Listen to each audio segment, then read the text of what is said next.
Hello, this is Dave, and welcome to part 3 of our application tutorials for your point validation tool in CATIA V5. In part 3, we are talking about defining comparison geometry from CATIA V5 in order to set up a comparative analysis. Now, hopefully you've watched part 2, where we went over how to import points into CATIA V5 using the validation tool.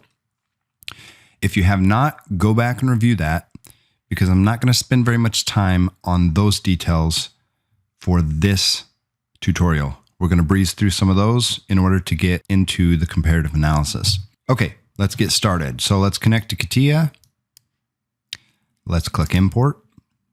Click our import selector. Get our file. Select our axis system, select our units, and import.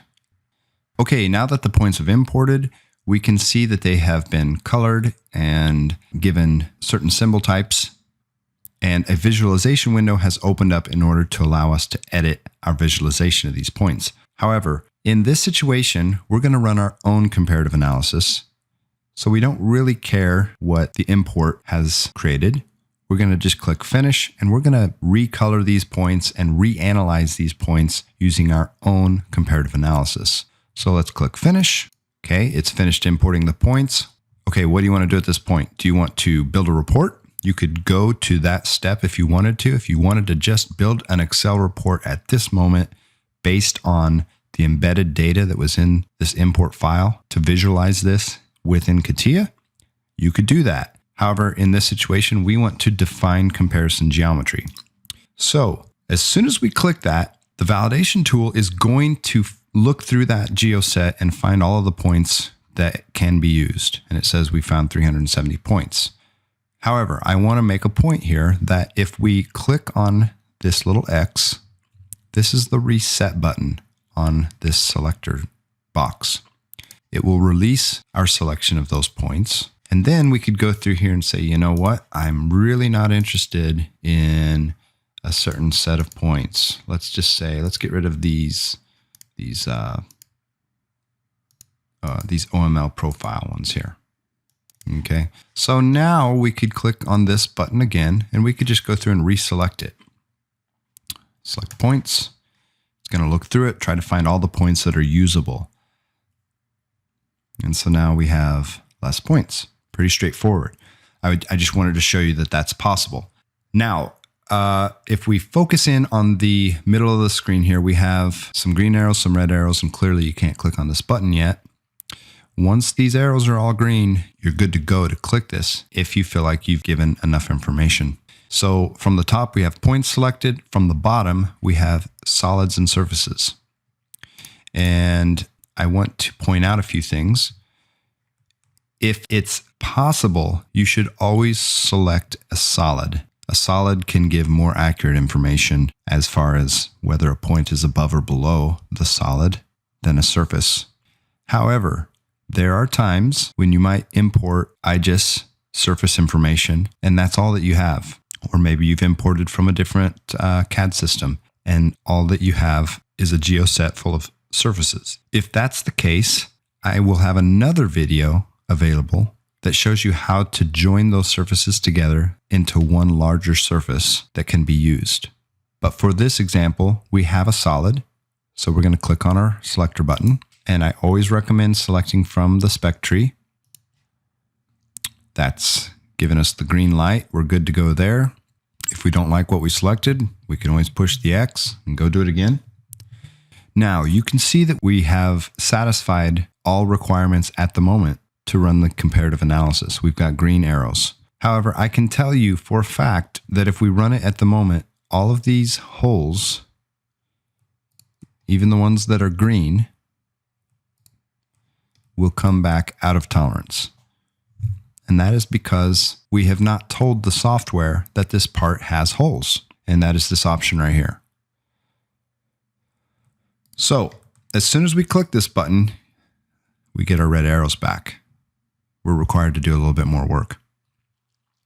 You can see that it says auto find holes. We could use this option, which will satisfy all requirements again, because it's going to automatically search through the part for any holes. However, I want to make it clear that using auto find holes will take longer. And if you happen to have a very large face count on your part, CATIA will get very slow trying to process all of these faces. So that's a situation where I would urge you to think through how you want to handle this. If you auto find holes, you don't need to do any more work. If you click manually select holes, it's going to run so much faster, and you can go through and click which holes you want it to use in your analysis. So for this situation, I want to use manually select holes. And you see we can select a geoset of center lines. So if the center lines already exist somewhere, you could just click this button and go get the geoset. We don't actually have one right now. So the way to get out of a selection that's already been invoked from CATIA is to push escape. And you can see that. You can see the instructions for that in the lower left-hand corner of CATIA down here. It says, select from CATIA or press escape to cancel. So we'll push escape.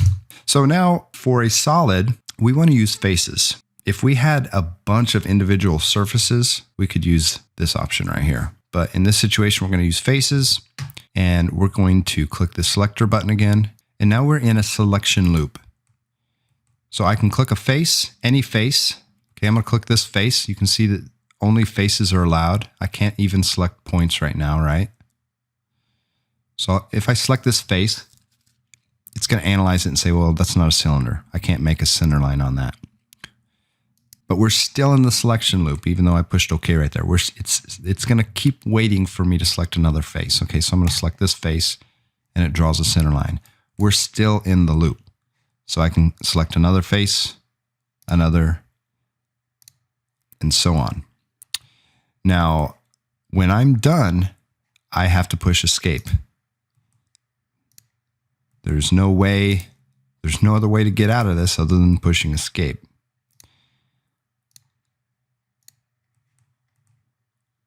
Okay, so I've got, I think, one more left here. Okay, and I'll push escape. All right, and then you can see that it found 15 center lines there. 15 over here in our spec tree is what it created. Okay, now that we've selected our holes, once again, we've got the green arrows. We could go ahead and click Run Comparative Analysis, but I want to talk about one more option that I suggest you always use if it's possible. We've got this option to include disassembled surfaces. Now, the reason this is important is that it speeds up processing time tremendously. If you have a small part like this, and by small, I mean it has a small face count. This part has 80-something faces, I believe. It's pretty quick to process through each face of this solid. But if you happen to have a solid or a large joined surface that has several thousand faces, CATIA starts to bog down fast when doing measurements. So, for example, if I go through here and I take the measure tool and I want to measure this point to this solid, that appeared to happen instantaneously. But on a model with several thousand faces, that might take 2 seconds for CATIA to respond. And the reason for that is CATIA is measuring that point to every single face in the entire solid. And then it's coming back with the minimum measurement that it found.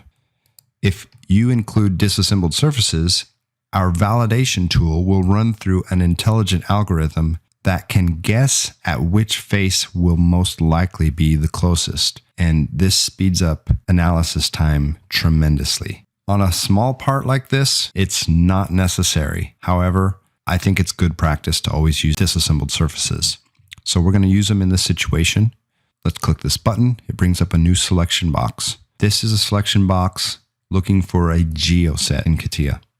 So let's go ahead and click this icon. And now it is waiting for a geoset. So we have this one here called disassembled surfaces. I will click that, and it processed those faces fairly quick. It looked at them, said it found 81 surfaces there. All right, we're ready to run. So let's go ahead and push run.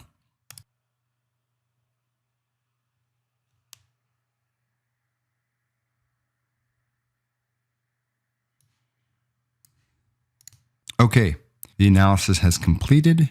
This visualization window is giving us options to adjust the visualization of our analyzed and validated points as they were measured in CATIA. You'll notice the options as we start from the top. We have units.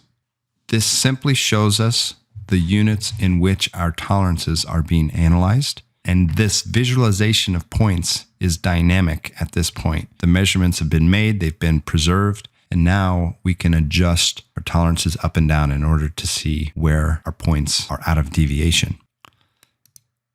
So I'm going to look at these in inches. We have this option to hide generated center lines. Pretty straightforward. I like to have them off. And then we have evaluate holes as true position. If you click this off and on, you can see it changes. It gives you a little indicator over here that true position is on. I would imagine most companies are just going to leave true position on always. Now, if we move down into the next section, we have the visual tolerance settings. We have a standard tab and we have an advanced tab. The advanced gives us the ability to change the tolerances per group. So as we look into our imported points, the points that we're looking at here, we have these different geoset groups. We've got circles with hole inside of it. We've got comparison points with OML, prof, and offset. What we're seeing over here are the subgroups, the lowest level groups. So we have hole, OML, prof, and offset. And we can set the tolerances differently. So let's look what we've got here. It's easy we can look at hole and we can say, okay, well, we've got of the points that are in this geoset, it's identifying all of them as holes. They happen to all be holes in this situation. So it has 0 points that are not holes, that are valid. It has 0 out of tolerance points that are not holes. Now of the holes, it's got 1 point that's in tolerance and 14 that are out. You can see this is the one that's in down here. And the rest of them are blue. So as we adjust our hole tolerance a little bit, say 0.05, that put every single one of them in tolerance. We can change this around a little bit and see what it gets us. Okay, so now we've got 3 in and 12 out. So we can click Update Visualization, and you see it changed those green, and we can see the blue ones are still out of tolerance. And we're going to keep those the way they are. Now, we can see there's a couple other points that are out of tolerance. We can adjust those if we want. However, I think for this situation, I want to leave them. And we'll push Finish. Now, this is the Generate Report window, which we're going to go over in part 4 of our tutorials. However, I do want to still back up. I'm going to reset all fields here. And all right, we're going to run a comparison this time without importing the points first. Let's assume points have already been imported into CATIA and you just want to use those points for your comparison. That can be done by connecting to CATIA and then clicking the compare button right off the bat.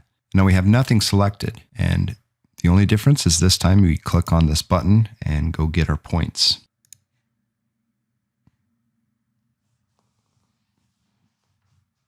And then the rest is the same. There's no difference at that point with the remainder of the process. So you can run this right from the very beginning, having no points. You can import them, streamline right into the comparison, and then streamline right into building a report. Or you can already open a CATIA model that maybe has points imported, and you say, you know what, I want to use these points and I want to compare them to a solid or compare them to a surface and build a report downstream from there. Either way works. So thank you for watching. Be sure to come back for part 4, where we are going to be building or generating an Excel report. And as mentioned earlier, there's also going to be like part 3-1 and part 3-2 for joining surfaces and disassembling surfaces so that you understand how those work as well. Thank you.